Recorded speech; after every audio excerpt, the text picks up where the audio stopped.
appearing for the defense alongside my learned senior, the Honorable Eugene Wamalwa, Kevin Ondago, John Maina, Present, Your Honor. Pieta Wabinya, Present, Your Honor. Onchwari Yamali. Present, Your Honor.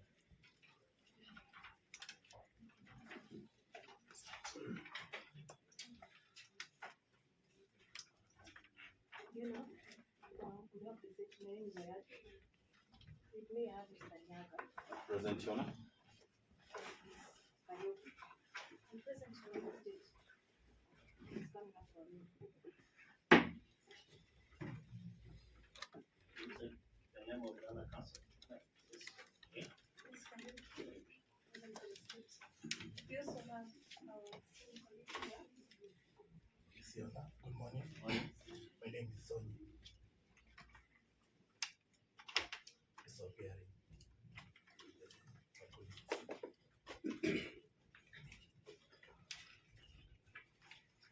As he gave directions, the matter of the phone, when Mheshimiwa connected with his app, it was resolved. So here it is. Part of the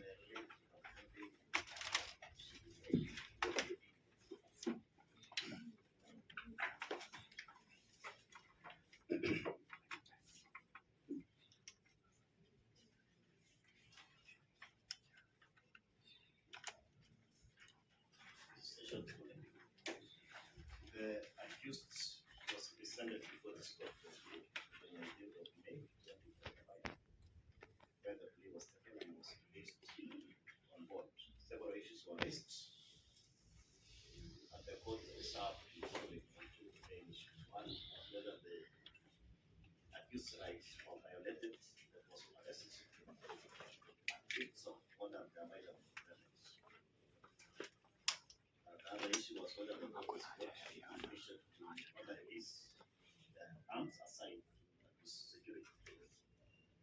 I took into account the submissions by defense team led by Mr. Tegesa, submitted that under Section 8 of the Magistrates Act, this court has powers to inquire and give interest to violation of rights. That's under Article 25 of the Constitution. Court should address the manner in which the accused was arrested.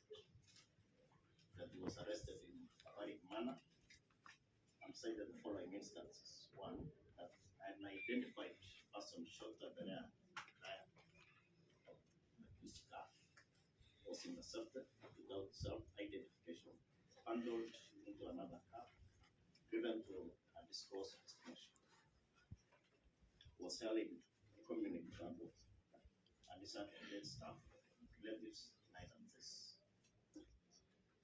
The manner of arrests and subsequent treatment amounted to inhuman and degrading. The treatment did not befit a certain number of trial. Further, that the accused has never been summoned by National Coalition and Integration Commission, DCI, or the police on hate speech, and it's quite regretful for his bodyguards to be disarmed. Communication gadgets confiscated. It was finally submitted that his bodyguards arm be reinstated as withdrawal violates Chapter 32.8 of the National Police Standing Orders on VIP protection. State submission prosecution. That police officers are allowed to use force to arrest, and from the demeanor, the accused appears fit.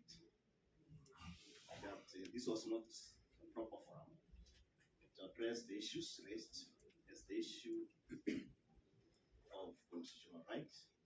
We have the Constitutional Court and also IPOR. It was also submitted that an application to reinstate the arms is a misdirection and should be raised in a proper forum. Finally, nobody's above the law. I have considered the issues which has been raised by the councils for both sides, accused and the response by prosecution. I will turn the preliminary issues which was raised as issues for determination. First is whether the accused rights were violated in the course of arrest, and if so, what are the available remedies, and whether the court has got jurisdiction to order release of the arms assigned to the accused security. On the first issue, the defense referred to Section 8 of the Magistrate Act and submitted that this court has got powers to inquire into the violations. I've looked at the said Section 8 of the Magistrates Act, which I reproduce for the purpose of clarity. What?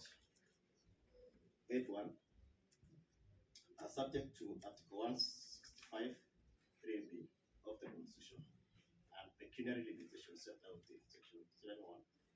The Magistrates Court shall have jurisdiction to hear and determine application of redress of a denial, violation, or infringement of threat to a right or a fundamental freedom in the Bill of Rights.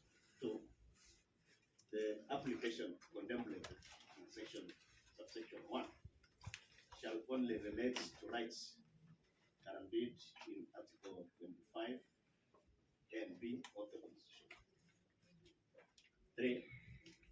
Nothing in this section, in this act, may be construed as conferring jurisdiction on a magistrate's court to hear and determine claims for compensation for loss or damage suffered in the consequence of violation, infringement, denial of a right of fundamental freedom in the Bill of Rights. 4. The Chief Justice shall make rules for the better exercise of jurisdiction of the Magistrates Court under the reading this section. It is clear that the Magistrates Court have jurisdiction here to application for denial, violation, or infringement of threats to rights or fundamental freedom in the Bill of Rights. It is restricted only to the rights guaranteed in Article 25 and B of the Constitution. And Article 25 and B of the Constitution provide as follows, and I quote, fundamental rights and freedoms that may not be limited despite any other provision in the Constitution. The following rights shall not be limited. That is, freedom from torture, cruelty, inhuman or degrading treatment, freedom from slavery and servitude. This court therefore has got power to deal with the issues revolving around freedom from torture and cruel, inhuman and degrading treatment, as well as freedom from torture and servitude, and give redress where applicable. There is no doubt that the accused was arrested and put in custody. Other than the submissions from the councils about mistreatment, I did not find any concrete evidence to show that the accused was subjected to torture, inhuman and degrading treatment. He was before this court for plea, and I didn't see any evidence to demonstrate that he was tortured when he was arrested. And from his appearance alone, he appeared fit and did not show any signs of having been tortured or mistreated or even subjected to slavery. Under the circumstances, I find no evidence to show that his rights as contemplated under Section 25 and B were violated and the application by defense done dismissed. The other aspect is an application to direct release of the firearms assigned to security details.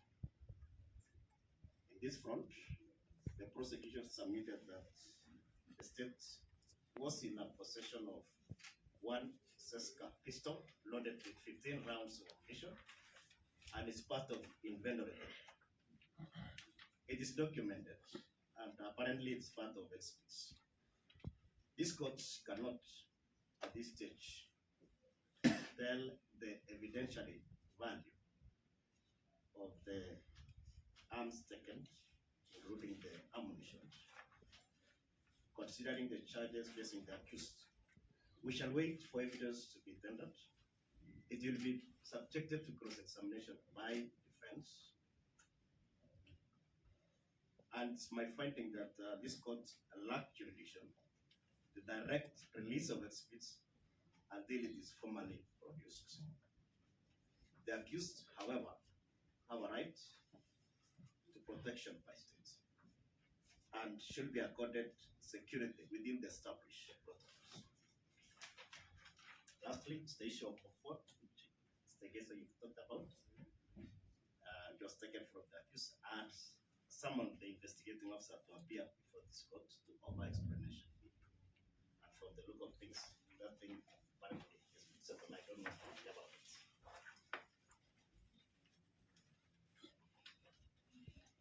Can we then have a date for retrials?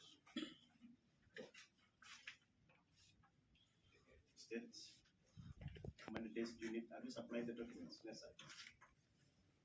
How much is your we shall supply in due course. Then I can get a mention in 2 weeks.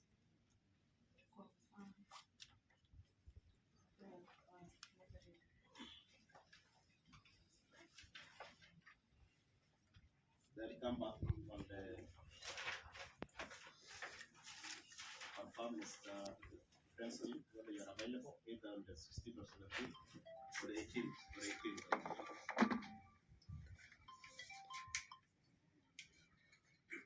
Your Honor, we are available, but we shall be seeking the indulgence of this court to allow the accused to do it virtually. He will be away for a committee meeting. This court will allow how this best of Calendar dispense with his attendance. If it is mandatory, he can do so virtually.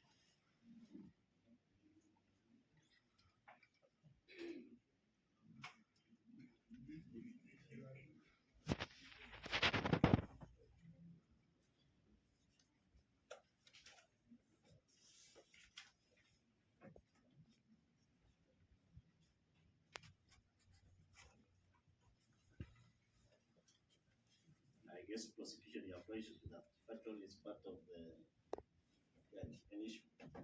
No objection. But we shall do the trials by way of mention accused to attend for the Much obliged, Your Honor. And have a good day for the two.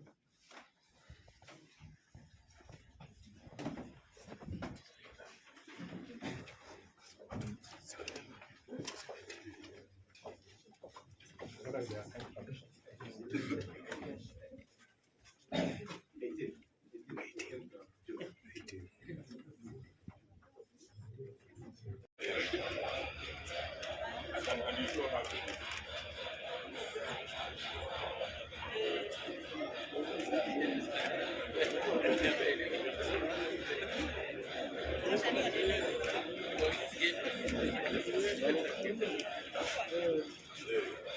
Convince.